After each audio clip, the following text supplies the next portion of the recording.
Hola, ¿qué tal? Mi nombre es Evelyn Martínez Gutiérrez y el día de hoy les voy a hablar sobre los tipos de contrato. Contrato colectivo, contrato ley y contrato individual. Vamos a comenzar por el contrato colectivo.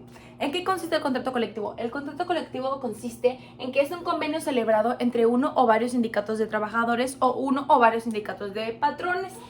Un ejemplo podría ser cuando contratas una agencia que obviamente no solo tiene un empleado, sino que tiene muchos. Entonces ahí se hace un contrato no solo entre un empleado, sino entre varios, como toda una organización.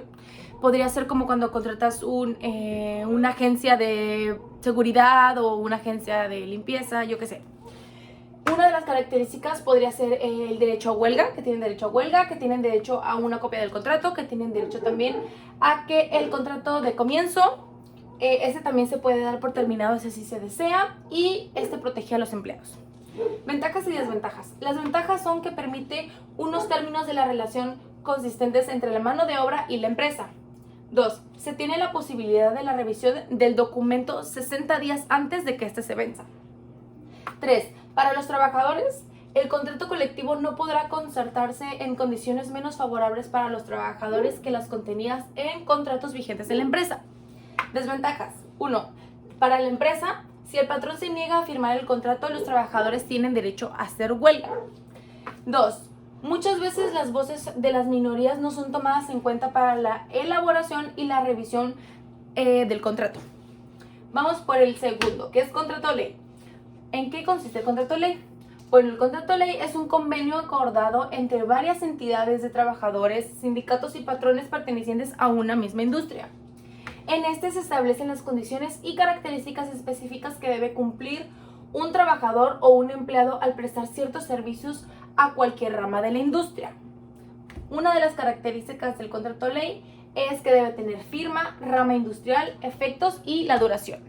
Un ejemplo del contrato ley, antes ya se me andaba olvidando, es más o menos también para que entendamos, por ejemplo, es cuando tú te inscribes a una escuela, el cual te dan un reglamento, usualmente te dan un reglamento para que tú firmes, en el cual las normas y reglas ya están estipuladas, no es como que van a elaborarlas junto con tu opinión o con normas o leyes o cláusulas que tú quieras agregar, sino que ya están determinadas y las tienes que firmar.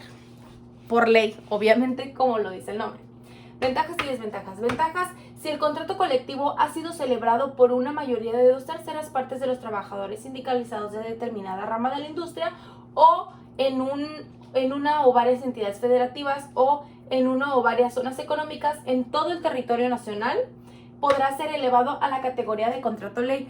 ¿Qué quiere decir esto? Que si el contrato colectivo es celebrado entre más de 2 o más terceras partes, se podría llegar a convertir en contrato ley. Ahora, por último, vamos con el contrato individual. ¿Qué es el contrato individual? Bueno, pues este consiste en un documento individual mediante el cual el empleador y el empleado establecen una relación que los obliga al cumplimiento mutuo. En este se establecen al empleado las condiciones para prestar sus servicios bajo la subordinación del empleador, el cual hace un pago o remuneración por los servicios que recibe el primero. Un ejemplo muy fácil podría ser cuando una persona va a pedir trabajo a una institución o a una empresa en la cual tiene que firmar un contrato, pero lo hace por voluntad propia. Si una persona va a pedir trabajo, ya sabe que les van a dar un contrato de antemano estipulado y lo tiene que firmar, entonces ya sabe lo que va, entonces voluntariamente acepta y lo firma al aceptar el empleo.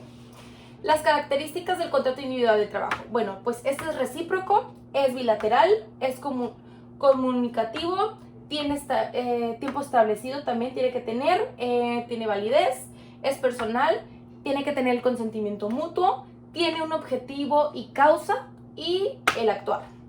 Ventajas y desventajas. Las ventajas es seguridad jurídica para el trabajador, ya que tiene su trabajo asegurado por el tiempo de duración del contrato. Desventajas: la empresa puede cambiar su lugar de trabajo, el día de descanso y el horario según sus necesidades. En el trabajo puede sentirse desmotivado y sin sentido de pertenencia por la empresa. Bueno, y esto es todo por mi parte. Espero haberles brindado una información correcta, precisa, sintetizada y más que nada que ustedes hayan aprendido algo. Muchísimas gracias.